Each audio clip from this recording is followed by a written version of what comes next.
Everyone, welcome to my channel. कैसे हो आप लोग? अच्छे हो? आज बहुत दिनों के बाद मिल रहे हैं, लेकिन आज का टॉपिक बहुत अच्छा होने वाला है। कौन सा टॉपिक है आज का? Application of trigonometry. पहली बात तो ये कि ट्रिग्नोमेट्री खुद में ही बहुत इंटरेस्टिंग है, और आज उससे भी ज़्यादा इंटरेस्टिंग हम पढ़ेंगे एप्लीकेशन ऑफ ट्रिग्नोमेट्री। ठीक है, ये बहुत ही आज का लेक्चर बहुत ही इंटरेस्टिंग होने वाला है कि क्या ट्रिग्नोमेट्री को हम किस तरह से अपनी डेली लाइफ में यूज़ करते हैं। ठीक है, वैसे तो हम कहते हैं कि मैथ्स का हमारी लाइफ में यूज़ आता ही नहीं है कभी, लेकिन ये जो चीज़ है ट्रिग्नोमेट्री, इसका बहुत बड़ा यूज़ है हमारी डेली लाइफ में। सो चलिए देखते हैं, कुछ बातें हैं रिवाइज कर लेते हैं, पिछली पुरानी बातें। Sine theta is perpendicular by hypotenuse, cos theta is base by hypotenuse, tan theta is perpendicular by base, ये तो मैं मालूम है। अब इसका रिवर्स क्या आता है? Cosecant theta is hypotenuse by perpendicular, secant theta is hypotenuse by base, and cot theta is base by perpendicular, क्योंकि ये रिवर्स होते हैं। This is 1 by sine theta, this is 1 by cos theta, this is 1 by tan theta. यही है सब कुछ। और एक चीज़ और हमने एक रिलेशन ड्राइव किया हुआ है, वो क्या है? Tan theta is sine theta by cos theta. ये कैसे आया था वो देख लो। साइन थीटा की वैल्यू क्या होती थी? Perpendicular by hypotenuse. Cos theta की वैल्यू नीचे में क्या आएगी? बेस बाय हाइपोटेन्यूज, क्योंकि उल्टा हो जाएगा। ये 1 बाय कॉस थीटा लिखा है, 1 बाय कॉस थीटा क्या होता है? Second theta, that is h by B, h by B लिखा, h से h कैंसिल और ये रह गया p by B. p by B किसकी वैल्यू होती है? टैन थीटा की। तो यहाँ से हमने एक और रिलेशन ड्राइव किया था, that is tan theta is sine theta by cos theta. ये रिलेशन याद है? अगर नहीं याद तो अपनी कॉपी में नोट कर लो। ठीक है, इसका सबसे बड़ा यूज होता है हाइट्स एंड डिस्टेंसेस फाइंड करने में। हाइट्स एंड डिस्टेंस फाइंड करने में, सो वो देखते हैं कि वो कैसे आएगा। अब मान लो कि मेरे पास कोई बिल्डिंग है, ए बी कोई टावर है या बिल्डिंग है, मान लो कुछ भी है। मैंने इसकी हाइट फाइंड करनी है कि इसकी हाइट कितनी होगी, वो मुझे पता नहीं चल रहा। ये एक्चुअल में ये बहुत लंबी है, जैसे माउंट एवरेस्ट के टाइप आप मान लो। तो मुझे उसकी हाइट तो कंपेरेबल नहीं है ना। मैं उसकी हाइट पहले इतना तो मैं कर नहीं सकती कि पहले उसको एवरेस्ट को पूरा क्लाइंब करूँगी फिर वहाँ से उसकी हाइट मेजर करूँगी, ऐसा तो हो नहीं सकता। ठीक है, कई बिल्डिंग्स ऐसी होती हैं जो बहुत लंबी होती हैं और उनका हाइट जो है नॉर्मली आसानी से नहीं निकलती, तब हम क्या यूज़ करते हैं? T ratio. वो देखो वो कैसे यूज़ करते हैं। अगर मान लो कि एक हाइट है टावर की, अगर कोई लेडी या कोई भी इंसान यहाँ पर खड़ा है, वो यहाँ से इस टावर को देख रहा है ऐसे कुछ करके स्ट्रेट लाइन में देखेगा, क्योंकि light travels in a straight line, physics का कॉन्सेप्ट है। ठीक, ये आ गया। यहाँ से कोई खड़ा है, वो कोई भी इंसान खड़ा है, वो यहाँ से इसी टावर की हाइट बिल्कुल ऊपर तक देख रहा है, तो वो ये इसी पाथ में देखेगा। जिस पाथ में वो देखता है उसे हम कहते हैं लाइन ऑफ साइट। ये हॉरिजॉन्टल है, तो ये क्या बन गया? एक एंगल बन गया। ये जो एंगल होता है इसे कहते हैं हम angle of elevation. This angle is known as angle of elevation. ये एक ट्रायंगल बन गया, ABC ट्रायंगल बन गया, जिसमें एक है लाइन ऑफ साइट और दूसरा है एंगल ऑफ एलिवेशन। अगर मान लो अब क्या हो जाए, अब अगर मुझे मालूम है कि मैं कितने डिस्टेंस, अगर मान लो कि मैं खुद ही खड़ी हूँ वहाँ पर, कोई हाइट को ऑब्जर्व कर रही हूँ, टावर को ऑब्जर्व कर रही हूँ, और मुझे नहीं पता कि उसकी हाइट कितनी है। मैंने मान लिया कि मैं 5 मीटर पर खड़ी हूँ, 5 मीटर मान लिया मैंने। ठीक, ये एंगल मैंने मान लिया कि ये 60 डिग्री है, सपोज कर लिया, लेट कर लिया कि ये 60 डिग्री पर एंगल, ये 30 डिग्री मान लो सिंपल। ठीक, इतना बड़ा भी नहीं लेना, छोटा सा एंगल ले लेना 30 डिग्री। तो मैं क्या यहाँ पर एक रिलेशन लगा सकती हूँ? अगर मैंने ये फाइंड करनी है, मुझे ये पता है और ये एंगल पता है, तो ये वाला ट्रायंगल कौन सा बन गया? कुछ ऐसा ट्रायंगल बना जिसमें एंगल के अपोजिट वाला क्या होता है? परपेंडिकुलर, और एंगल के नीचे वाला क्या होता है? बेस, और ये होती है हाइपोटेन्यूज। ये एंगल ABC, ट्रायंगल ABC बन गया। अब यहाँ पर मुझे परपेंडिकुलर फाइंड करना है, बेस मुझे मालूम है कि वो 5 मीटर्स है, ठीक। तो क्या होगा, मैं क्या रिलेशन यूज़ करूँ, टेन थीटा का, क्योंकि टेन थीटा में दोनों आता है। टेन थीटा में क्या होता है, perpendicular by base, ten 30 degree, ten 30 degree is 1/√3। Perpendicular मैंने फाइंड करना है, बेस मुझे मालूम है कि वो 5 है, तो ये क्या आ गया 5/√3, दैट इज पी। यहाँ से मुझे पता चल गया ना कि टावर की हाइट कितनी है। अगर मान लो यही रिवर्स में दिया था, मान लो यही रिवर्स में दिया था, मुझे ये मालूम होता तो मैं वहाँ से ये निकाल लेती ना। तो यही इस चैप्टर का नेम है, हाइट्स एंड डिस्टेंसेस, ठीक। ये यहाँ तक बात समझ में आई। अब एक छोटी सी चीज़ और समझ लो, अगर मान लो कि कोई भी ब्रिज पर खड़ा है, मान लो ब्रिज पर खड़ा है, ठीक, ऐसा कोई ब्रिज बना है, उसके ऊपर कोई खड़ा है। अब वो नीचे देख रहा है कि पॉन्ड में क्या हो रहा है, या रिवर है या कुछ भी है, उसमें क्या हो रहा है। ये हाइट ब्रिज की हमें हाइट मालूम है, ये हमने फाइंड करना है कि अगर मान लो कि यहाँ पर रिवर है और ये रिवर में यहाँ पर फिश है, और ये कुछ ब्रिज की हाइट है कि वो सी लेवल से इतनी हाइट ऊपर है उसकी, और ये कुछ यहाँ पर फिश है। वो यहाँ से ब्रिज पर कोई बंदा खड़ा है, वो देख रहा है नीचे। अब क्या करोगे आप, अब कैसे सॉल्व करोगे इसे। पहले तो नॉर्मल सिंपल सा केस था कि ये वाला एंगल दिया तो हमने ये फाइंड कर लिया, ठीक। अब कैसे सॉल्व करोगे, अब क्या करोगे आप, इस ऐसे कॉन्सेप्ट को कैसे करते हैं। यहाँ अगर मान लो कि कोई बालकनी में लेडी खड़ी है, वो नीचे फ्लावर पॉट पड़ा है, उस पर देख रही है। ये बालकनी है, यहाँ पर गर्ल खड़ी है, वो नीचे कुछ इस तरीके से देख रही है। यहाँ पर फ्लावर पॉट है, फ्लावर है यहाँ पर, ठीक, इन्हें देख रही है। अब कैसे सॉल्व करोगे, सिंपल वही कॉन्सेप्ट है। अब आपने क्या करना है कि पहले ट्राइंगल हम कुछ इस तरीके से बनाते थे, अब ऐसा बना लेना है, उल्टा। अब उल्टा बनाने के साथ साथ एंगल भी उल्टा हो गया। अब किस तरीके से देखेगी वो, यहाँ से यहाँ तक देखेगी, इसी लाइन में, स्ट्रेट लाइन में देखेगी ना, ये क्या बन जाएगी, line of site, this will become line of site. और ये जो एंगल होगा हॉरिजॉन्टल के साथ, ये एक एंगल बन जाएगा, and this angle will now be known as angle of depression. Angle of depression, क्यों एंगल ऑफ डिप्रेशन, क्योंकि ये डिप्रेशन हॉरिजॉन्टल लाइन, यही हॉरिजॉन्टल लाइन है हमारी जो स्ट्रेट लाइन है, उससे नीचे है। पहले वाला एंगल ऐसे बन रहा था, ऐसा था ना वो कुछ, तो इसी वजह से इसका नाम क्या था, एंगल ऑफ एलिवेशन, की एलिवेटेड है, ऊपर है। एलिवेशन का मीनिंग होता है कि ऊपर होया हुआ, ऊपर है, एलिवेटेड है, ऊपर सा है।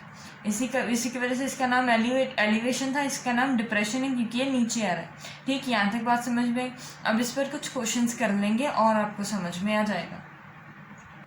हमारा फर्स्ट क्वेश्चन है, a tower stands vertically upwards from a point on the ground 15 meter away from the foot of the tower. Angle of elevation is said to be 60 degree. Find the height of the tower. ठीक, इतनी लंबी चौड़ी बात को simple समझते हैं, एक एक लाइन कर धीरे धीरे समझते हैं। पहली बात उसने कहा, अ tower stands vertically upward, means कि वर्टिकल है, वो फिगर ड्रॉ करते जाते हैं साथ में, वर्टिकल है टावर ड्रॉ हो गया। उसके बाद उसने कहा, from a point on ground 15 metre away from the foot of the tower. From a point on ground, ground पर कोई पॉइंट है, वो कितनी दूर है, 15 मीटर अवे है, ठीक, ये भी हो गया। उस पॉइंट से एंगल ऑफ एलिवेशन है 60 डिग्री, उस पॉइंट से angle of elevation is 60 degree. Angle of elevation horizontal line से ऊपर होता है, यही हमने सीखा ट्रिक में, ये 60 डिग्री आ गया। उसने अब पूछा है कि ये वाली हाइट फाइंड कर दो, ये वाली जो हाइट है टावर की, ये फाइंड कर दो। ये ट्राइंगल बन गया, कोई ABC ट्राइंगल बन गया हमारे पास। ABC ट्राइंगल में हो क्या रहा है, एंगल गिवन है, ये मुझे फाइंड करना है, ये मुझे पता है। इस एंगल के लिए हमेशा याद रखना कि एंगल के जो अपोजिट वाला होगा वो क्या पर बन जाएगा, परपेंडिकुलर, और जो एंगल के साथ होगा वो क्या बन जाएगा, बेस। ये बात हमेशा याद रखना, ठीक। ये एक सिंपल सी ट्रिक है याद करने के लिए कि एंगल के अपोजिट वाला परपेंडिकुलर, एंगल के साथ वाला बेस हो जाएगा। अब परपेंडिकुलर फाइंड करना है, बेस मुझे पता है, तो कौन सी टीरेशन लगेगी, tan थीटा की, क्योंकि tan थीटा में दोनों इन्वॉल्व होते हैं, base by perpendicular. tan 60 degree is √3, perpendicular मुझे फाइंड करना है जो कि है हाइट ऑफ टॉवर, बेस मुझे मालूम है दैट इज़ 15, तो ये हाइट कितनी आ गई अब इसकी, हाइट विल बी, ये इधर मल्टीप्लाई हो गया, दिस विल बी 15√3। √3 की वैल्यू अगर आपको पुट करनी है तो कर लो, नहीं तो इतना भी आंसर बहुत है। √3 की वैल्यू होती है 1.732। ठीक, वो वैल्यू जब आप यहाँ पर पुट करोगे तो एग्जैक्ट न्यूमेरिकल टर्म्स में वैल्यू आ जाएगी, लेकिन इतनी वैल्यू भी ठीक है। ये इसका मीनिंग कि हाइट उसकी इतनी होगी, जब आप इतनी दूरी से इतने एंगल से देख रहे हो तो हाइट टॉवर की इतनी है हमारे पास। ठीक, इसमें कोई दिक्कत तो नहीं है, सिंपल सा क्वेश्चन था, आई होप समझ आया होगा।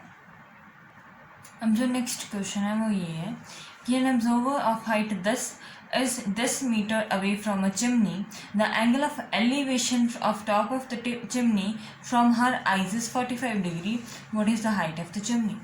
ठीक, अब वो क्या कह रहा है कि कोई ऑब्जर्वर है, कोई गर्ल है या बॉय है, उसकी भी हाइट गिवन है, मीन्स उसकी भी हाइट कंसिडरेबल है। जो हमने पिछले वाले केस स्टडी किया है ना, जिसमें हम पॉइंट पार्टिकल लेकर चल रहे हैं उसकी आइस को, कि वो बहुत छोटा है, वो क्यों लेकर चल रहे हैं, क्योंकि हाइट टॉवर की बहुत ज़्यादा होती है और उसकी जो पर्सन की हाइट है वो हम निगलेक्ट कर रहे हैं।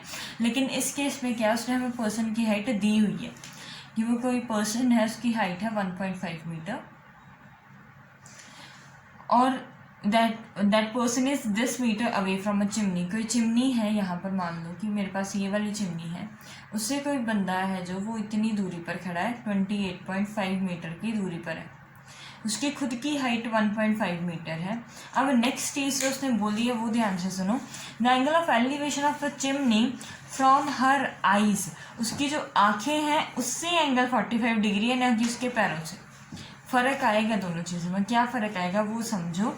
कि अगर उसने कहा है कि from her eyes angle of elevation is 45 degree, eyes तो ऊपर होंगी ना, तो इसका मीनिंग कि यहाँ से है एंगल ऑफ एलिवेशन, तो ये बन जाता मेरा 45 डिग्री बेस के साथ, ये वाला बेस आ जाता, ये 45 डिग्री। अगर मान लो इसी क्वेश्चन को उसने चेंज कर दिया होता, अगर कहा होता the angle of elevation of top of chimney from her foot is, यहाँ से कहता हो, यहाँ से अगर वो कहता है कि ये 45 डिग्री है, तो क्वेश्चन की स्टेटमेंट कुछ और हो जानी थी, आंसर और आना था। ठीक, इसका बात को ध्यान से समझो। अब उसने ऐसी कोई फिगर दे दिया हमें कि अब फाइंड क्या करनी है, what is the height of chimney, पूरी की पूरी चिमनी की हाइट फाइंड करनी है, दैट इज़ ABCDE, ये मान ली।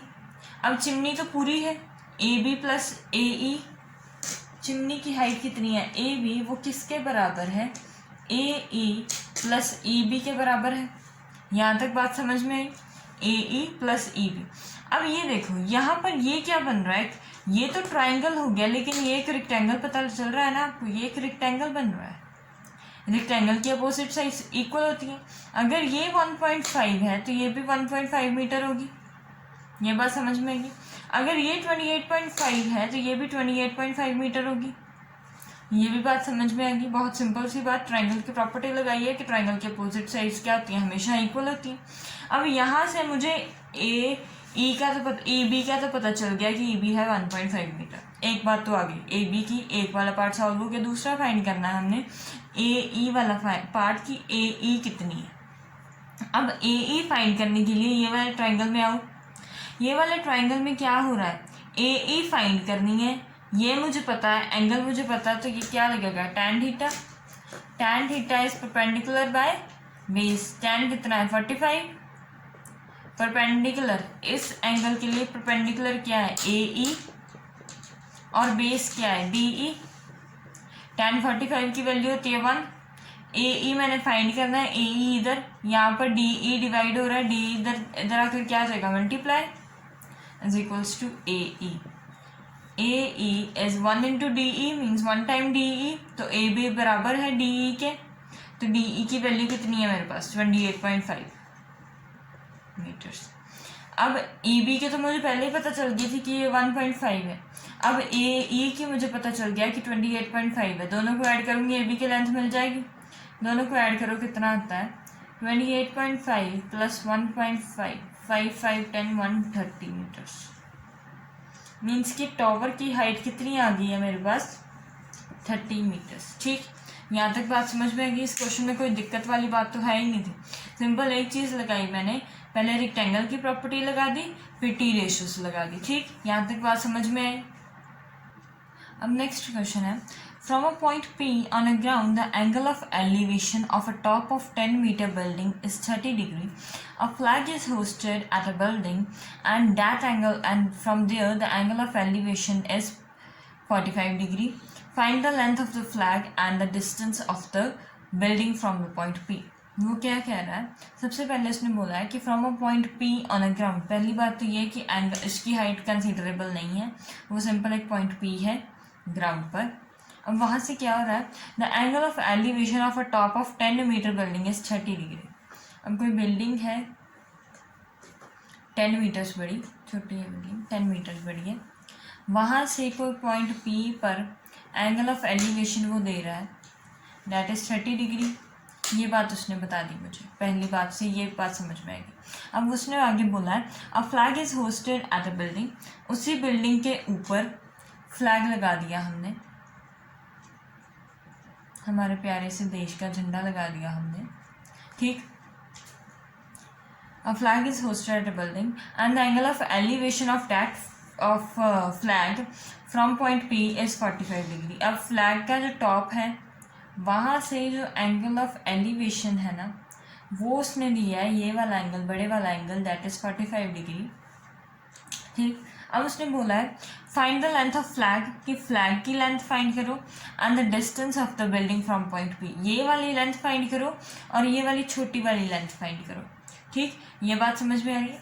अब इस लेंथ को मान लो, मैंने मान लिया x, ये बात समझ में आई। अब इसको मान लिया, ये इसको जो मर्जी मानते जाओ आप, A B C ये D मान लो। ठीक, सिंपल सी वैल्यू ले ली ABCD मैंने। अब A की फाइंड करना है मुझे, ये वाला डिस्टेंस BC का डिस्टेंस फाइंड करना है, दूसरा AD का डिस्टेंस फाइंड करना है। उसके लिए पहले मुझे ये वाला फाइंड कर लूँ, ये आसान है क्योंकि इसमें ये वाला जो ट्रायंगल है DCB ट्रायंगल है, उसमें एंगल पता है, हाइट पता है, ये वाला डिस्टेंस आसानी से निकल जाएगा। कैसे, DBC में ये 30 डिग्री है, ये 10 डिग्री है, और ये वाला x है, ये मुझे फाइंड इसको y मान लो, ये y है, ये फाइंड जल्दी से हो जाएगा। कैसे फाइंड जल्दी से हो जाएगा, tan 30 लगाऊंगी मैं, tan theta perpendicular by base, tan की वैल्यू परपेंडिकुलर क्या है 10, बेस क्या है y, और tan थीटा की 30 डिग्री की वैल्यू क्या होती है 1/√3। ये इधर मल्टीप्लाई, ये इधर मल्टीप्लाई, ये क्या है √3 = y। यहाँ से y की वैल्यू निकल गई, मीन्स ये वाली बिल्डिंग की जो डिस्टेंस है वो निकल गया 10√3। सिंपल मैथमेटिक्स का है, ये इसके साथ मल्टीप्लाई कर दिया, ये इसके साथ मल्टीप्लाई कर दिया, तो ये क्या बन जाएगा, सिर्फ ये y और ये 10√3, y की वैल्यू आ गई 10√3, ये पता चल गई।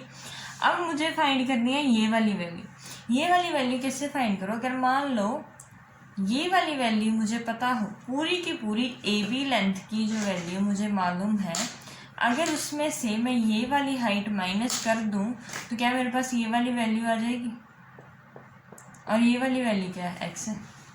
अगर पूरी हाइट में से मैं ये वाली हाइट माइनस कर दूं तो मेरे पास ये वाली हाइट आएगी, यही तो x है। समझ में आई बात। अब ध्यान से देखो, अब क्या करना है, मैंने बड़ा वाला ट्रायंगल लेना है। बड़े वाला ट्रायंगल क्यों लिया, अभी रीज़न बताती हूँ उसका। क्योंकि बड़े वाले ट्रायंगल का बड़े वाला एंगल मुझे पता है, बड़ा वाला बेस मुझे पता है, और बड़ी वाली हाइट ही तो मुझे पता नहीं है, वही निकालूंगी। अगर मुझे ये वाली हाइट तो मुझे मालूम है कि ये 10 है, अगर ये वाली हाइट आ जाएगी तभी तो उसमें से ये माइनस करके x आ जाएगा ना मेरे पास। तो बड़ी वाली हाइट निकालने के लिए मैंने बड़ा वाला ट्रायंगल लिया, जिसमें बेस मैंने निकाल लिया है, एंगल मुझे पता है 45 है। बड़ी वाली हाइट कैसे निकलेगी, tan 45 से। tan 45 का क्या फॉर्मूला लगेगा, परपेंडिकुलर 2/बेस 2। tan 45 होता है 1, बेस 2, तो बेस तो यही है, दूसरा 2 मीन्स दूसरा ट्रायंगल, बेस क्या है 10√3, 1 × B2 = P2। B2 कितना है 10√3, मीन्स परपेंडिकुलर टोटल की वैल्यू मेरे पास, ये वाली जो बड़ी वाली हाइट है उसकी वैल्यू क्या आ गई 10√3।